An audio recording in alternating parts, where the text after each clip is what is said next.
느헤미야서 4장 1절에서 15절까지의 말씀입니다. 우리 서로 인사해 볼까요? 예수님의 이름으로 환영하고 축복합니다. 축복합니다. 환영하고 축복합니다. 너무나 잘 아는 말씀인 것 같은데, 말일 것 같은데, 호사다마란 말 많이 들어보셨죠? 그래서 어디서 유래한 사자성어인가 하고 찾아봤어요. 유래가 어디냐면 금나라 때 동해원이 지은 서상이라는 글에 이런 글이 있다고 해요. 참으로 이른바 좋은 시기는 얻기 어렵고 좋은 일을 이루려면 많은 풍파를 겪어야 한다는 뜻이랍니다. 그리고 이런 글하고 청나라 때 조설근이 지은 홍루몽이라는 책에 순식간에 또 즐거움이 더하고 슬픈 일이 생기며 사람은 물정에 따라 바뀌지 않는 법이다 라는 의미를 하나로 모아가지고 미중부족 호사다마다 라고 했고, 지금은 우리가 앞배를 딱 빼버리고 그냥 호사다마다, 우리가 사자성어를 많이 이용하잖아요. 의미를 다시 한번 말씀을 드리면, 좋은 일에는 탈이 많다는 뜻이래요.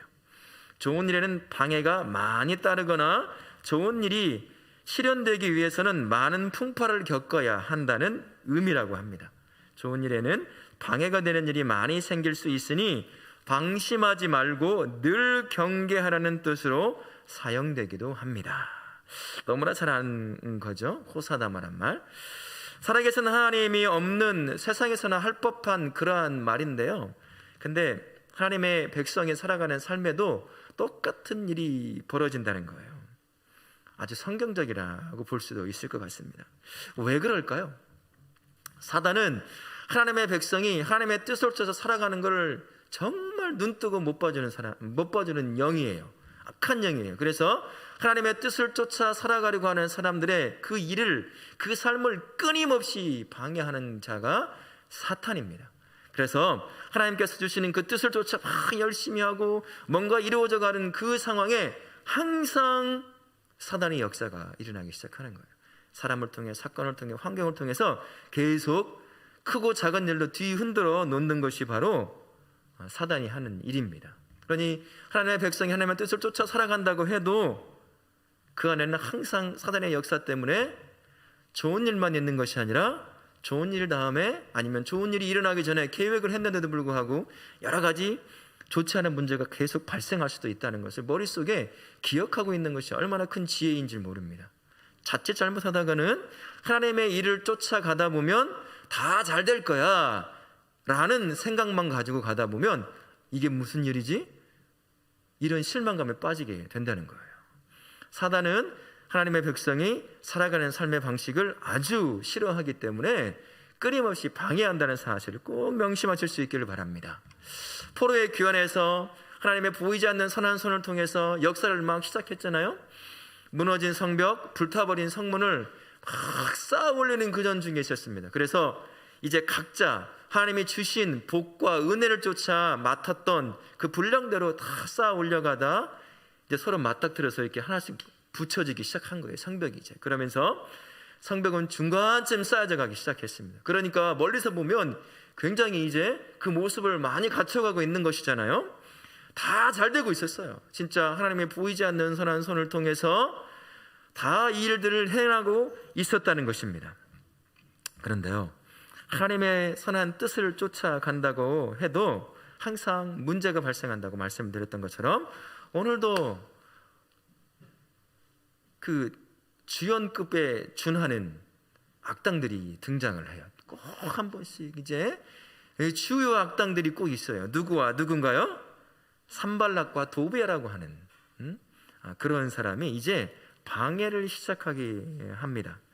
뭐라고 말하냐면요, 차 한번 들어보세요. 이 사람이 진짜 내가 뭔가 하려고 하는데 나에게 이런 소리를 한다라고 한번 생각을 하고 보시면 돼요. 1절부터 3절까지 계속 뭐라고 말하냐면, 같이 한번 읽어볼까요? 산발랏이 우리가 성을 건축한 다음을 듣고 크게 분노하여 유다 사람들 뭐 했다고요? 비웃으며, 그 다음에 뭐라고 하는지 보세요. 이 미약한 유다 사람들이 하는 일이 무엇인가? 스스로 견고하게 하려는가? 제사를 드리려는가? 하루의 일 마치려는가?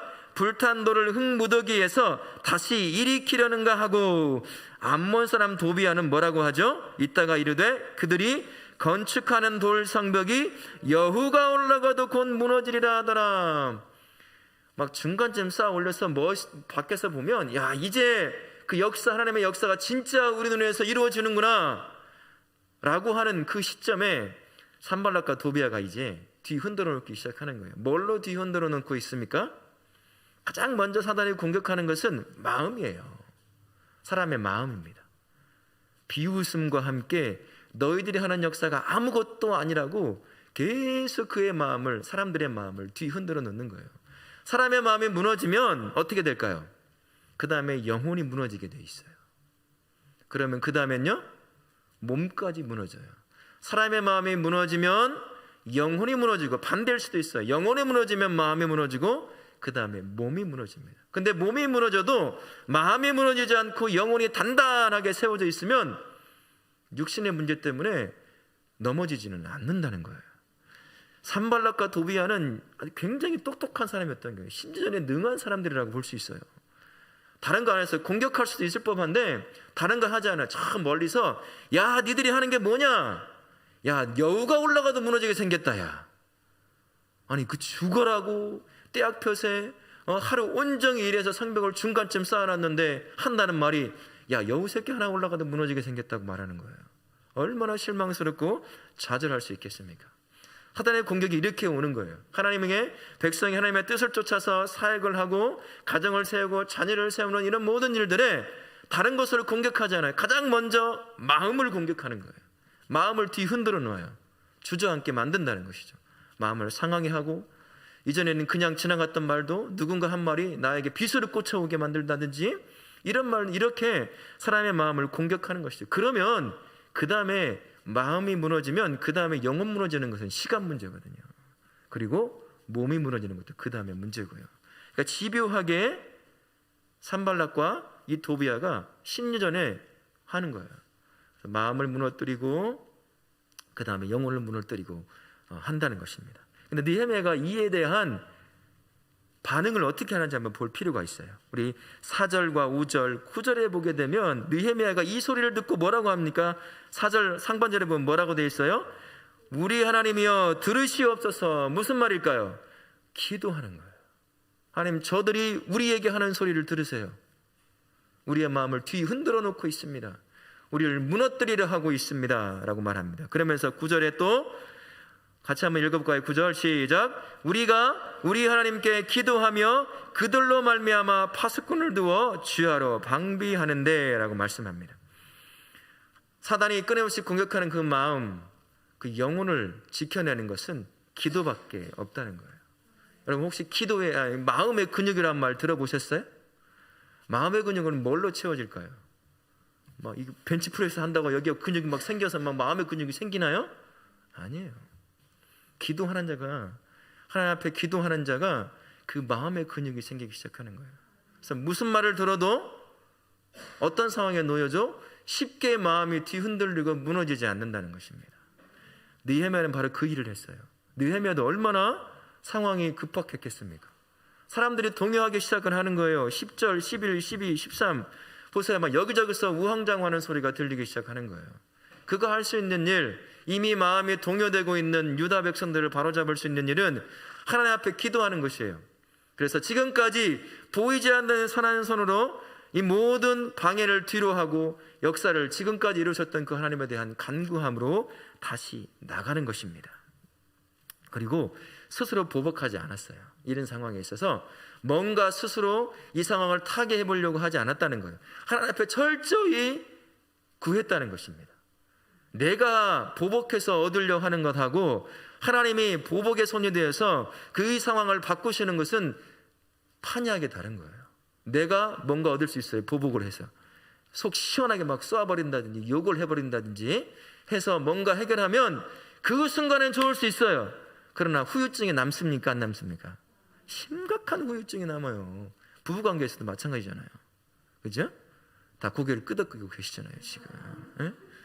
그러나 하나님이 그 일에 역사하시면 나는 가만히 있는 거예요. 마음은 졸이지만 그러나 후유증이 없어요. 내가 받을 후유증이 아무것도 없어요. 하나님은 다 행하시기 때문에. 그래서 기도하며 나아가는 거예요. 그래야 후유증 없이 그 문제를 해결할 수 있는 것입니다. 사단은, 기억하세요, 사단은 가장 먼저 공격하는 게 마음이라는 것이에요. 마음을 뒤흔들어 놓으면 정말 삶을 바로잡기가 참 힘들어요. 예배 자리에 제대로 앉아 있을 수 있을 것 같으세요? 마음 한번 흔들리면 예배 못 드려요. 몸은 영이 앉아 있지만 드릴 수가 없어요. 그래, 마음을 다스리는 게 얼마나 중요한지 모릅니다. 그것은 마음의 근육이 단단하게 만들어져 있을 때 가능하거든요. 그 첫 번째 길이 바로 기도의 자리로 나오는 것이에요. 우리는 지금 다울학교 공동체를 건강하게 세워가는 일을 하고 있고, 우리의 가정을 세워가고 자녀를 세워가는 그러한 일을 중체대한 사역들을 감당하는 사람들입니다. 그러니 끊임없이 사단이 마음을 공격하겠죠. 영혼을 공격할 거예요. 이 사람을 통해서, 저 사건을 통해서, 이 환경을 통해서 그냥 집요하리만치 우리의 마음을 뒤흔들어 그 자리에서 주저앉고 말아버리게 하려고 하는 게 사단의 공격이라는 사실을 기억하시고, 기도로 이 마음의 근육을 단단하게 하실 수 있기를 바랍니다. 저도 제 기도 제목이 이제 꽤 오래 전부터 가지고 있던 기도 제목이 바로 그거예요. 하나님, 어떤 상황에 놓여 있던, 누가 무슨 말을 하던, 하나님, 이 마음이 단단한 마음으로 그냥 허허 하고 떨쳐버릴 수 있는, 제가 허시잖아요. 허허 하고 떨쳐버릴 수 있는 그런 마음 달라고 항상 기도하고 있어요. 저도 연약한 존재이기 때문에 말을 하면 어느 때는 마음이 편안할 때는 그냥 지나가지만, 마음이 불편할 때는 그게 비수처럼 꽂히는 게 있어요. 꽂히는 게 아무것도 아닌데도 불구하고, 그러면 그 안에 마음이 흔들리고 그 마음이 미움으로 바뀌어버리기 시작을 하는 거예요. 그러면 굉장히 힘들어지는 상황이 계속 만들어지는 것입니다. 그래서 저도 항상 글을 두고 하루에도 빼놓지 않고 기도하는 게 바로 그 부분이에요. 우리 성도님들, 우리가 다울학교를 세워가고 가정, 그리고 자녀들을 세워가는 그 일들에 사단은 끊임없이 우리의 마음을 공격한다는 것, 우리의 영혼을 넘어뜨리려 한다는 사실을 기억하시고 항상 기도의 자리 나오세요. 새벽 기도에 10명을 못 넘어요. 15명쯤만 되면 기도의 소리가 꽉 차고 좋을 텐데 하는데, 10명 되려고 하면 코로나 걸려서 못 나오고, 이게 올라가다 뚝 떨어지고 올라가다 뚝 떨어지고 계속 그러고 있는 거예요. 여기서 2사람 정도만 나오면은 한 사람 빠져도 다 될 것 같은데 안 되고, 이게 고비인가 보다 라는 생각이 들어요. 우리 권사님 나오시겠죠? 이 소리 들었으면 나오실 거예요. 누군지는 모르겠어요. 제가 직접 말씀을 안 드리겠습니다.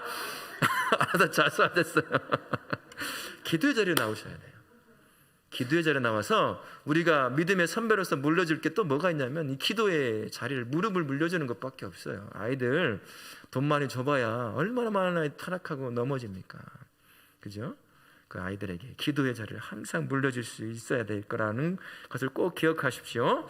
그 다음에 마음을 공격하고 영혼을 공격한 뒤에 사실 먹혀들지 않았어요. 그러면 하는 일이 있어요. 이제 아주 원초적인 방법으로 접근하게 되는 거예요. 7절과 8절, 10절과 11절을 한번 보세요. 이제 심리전으로 하도 들어가지 않으니까 뭐라고 협박하는지 한번 보세요. 산발락과 우리 7절 한번 보실까요? 읽어볼까요? 시작.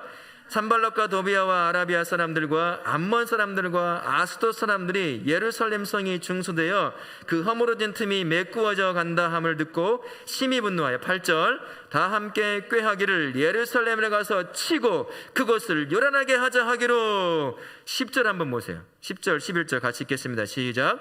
유다 사람들은 이르기를 흙무더기가 아직도 많거늘 침이 나르는 자의 힘이 다 빠졌으니 우리가 성을 건축하지 못하리라 하고, 우리의 원수들은 이르기를 그들이 알지 못하고 보지 못하는 사이에 우리가 그들 가운데로 달려들어 살육하여 역사를 그치게 하리라 하고. 이제 심리전으로 접근하는 것이 먹혀들지 않자 이제 본격적으로 이제 아주 원초적인 방법이죠. 육신적인 공격을 하려 한다는 것입니다. 사단은 마음을 지키고 영혼을 지켜내는 사람들에게 그 다음에 하는 일이 바로 실질적인 박해인 것이에요. 처음에는 좋게 말하다가 그게 안 들어가면 이제 본격적인 박해가 들어가는 것이죠. 혼자 신앙생활 하시는 분들은 아마 이 말이 무슨 말인지 아실 수 있는 분도 계실지도 모르겠어요. 처음에는 하지 마라, 가지 마라, 이 정도만 해라, 광신자가 되지 마라, 뭐 이런 말을 하다 어느 순간 이제 목소리가 높아지며 기대하지 않았던 폭력이 올 수도 있다는 것이에요. 협박이 올 수도 있다는 것입니다. 사단의 전략이 바로 그거예요. 이거 변하지 않습니다. 많은 이전에 예수 그리스도 믿던 수많은 영혼들도 마찬가지였어요. 처음에는 마음을 흔들어 놨어요. 너 이렇게 하면 너 죽는 거야. 너 감옥 들어가고 너 사자밥이 되는 거다. 믿지 마. 하다가 그래도 믿는다고 하면 이제 진짜로 본보기로 사자밥을 물에 던져버리는 거예요. 사람을 잡아다가 로마 시내를 밝히는 등불로 썼어요. 그리스도인들을 잡아서 하나하나 묶어서 밤에 불을 태워 죽였단 말이에요. 그걸로 길을 비추는 등불로 삼았어요. 본보기를 세우는 거예요. 두렵게 만들어서 더 이상 예수를 못 믿게 만드는 것입니다. 산발락과 도베가 그 일을 하고 있는 거예요. 이에 대한 느헤미야가 어떻게 대비를 하는지를 9절, 13절, 14절 우리 한번 같이 보실까요? 13, 14절만 한번 같이 보시겠습니다. 시작. 내가 성벽 뒤에 낮고 넓은 곳에 백성이 그들의 정족을 따라 칼과 창과 활을 가지고 서 있게 하고 일어나서 귀족들과 민장들과 남은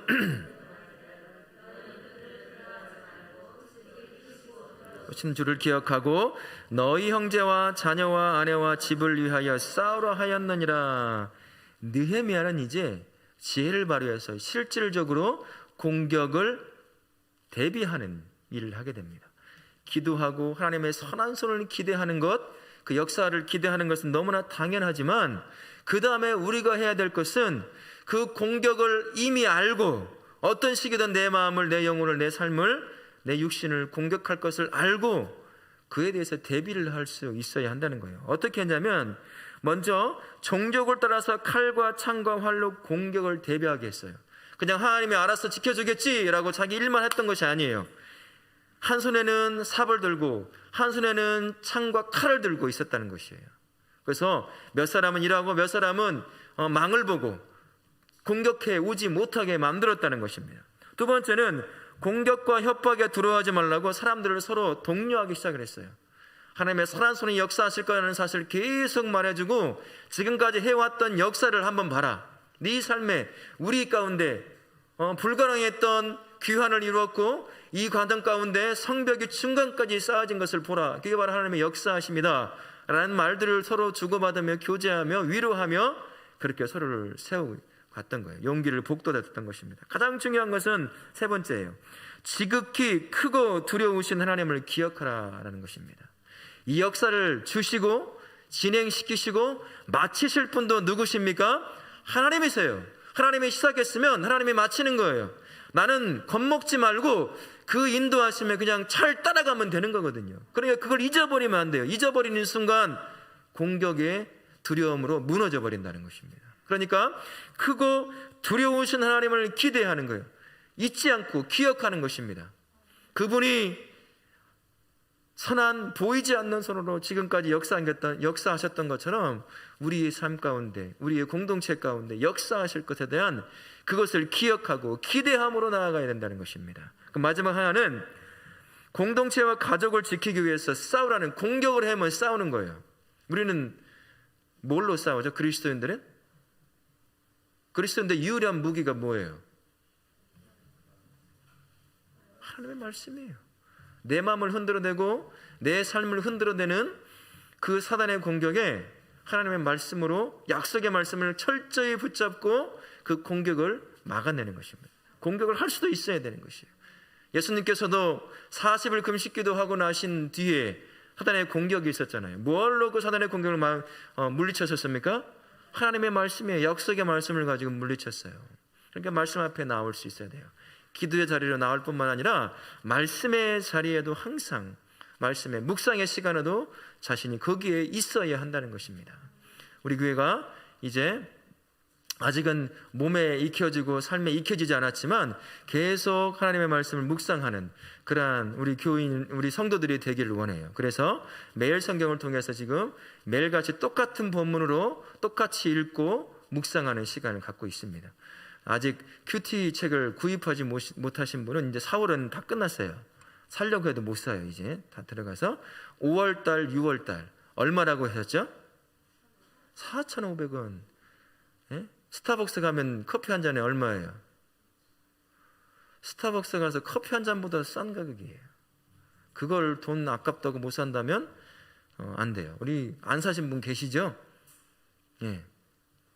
아니요. 나하고 눈 맞으신 분 말고요. 다른 분.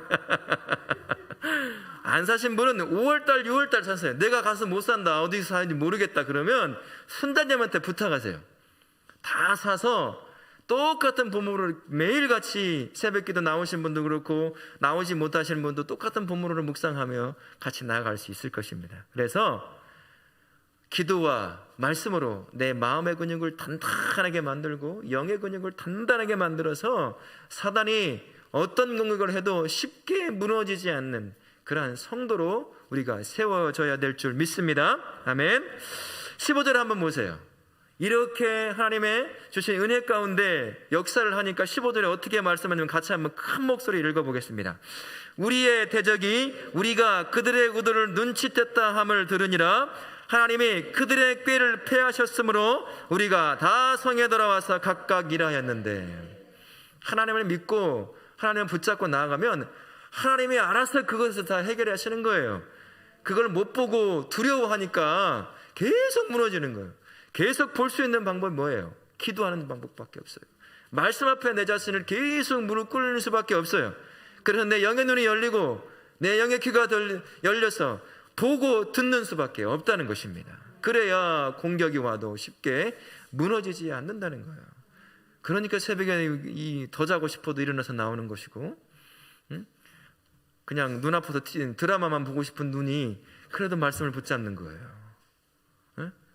그렇게 우리 다우레교회 모든 성도들은 어떤 사탄이 어떤 방법으로 공격해 와도 기도와 말씀으로 단단해진 마음의 근육과 영혼의 근육으로 거뜬히 막아내고 이겨낼 수 있는 그런 성도님 되실 수 있기를 예수님의 이름으로 축원합니다. 아멘. 사랑 하나님의 역사는 사단의 공격을 받게 되어 있다는 사실을 꼭 명심하십시오. 하나님의 일이니 아무 문제 없이 시작하고 끝나겠지? 아니에요. 절대 그렇지 않습니다. 하나님의 일은 반드시 사단의 공격을 받게 되어 있다는 사실을 먼저 기억하시고, 우리가 해야 될 일은 하나님의 해결하심을 위해서 기도하는 것입니다. 그리고 내 마음을 공격해 무너뜨리지 못하도록 하나님의 말씀으로 나를 무장시키고 공격에 올 때 그 말씀으로 물질로 이겨내는 것이 우리가 해야 할 일이라는 사실을 기억하실 수 있기를 바랍니다. 그리고 다른 공동체를 건강하게 세우는 역사에도 사단은 반드시 방해하게 될 것입니다. 그래서 우리는 하나님의 해결하심을 위해 기도의 자리를 지켜야 합니다. 지혜 가운데 협력과 격려와 격려를 통해 사역해야 하는 것을 항상 명심하시고, 그렇게 우리의 공동체를 건강하게 세워가실 수 있기를 예수님의 이름으로 축원합니다.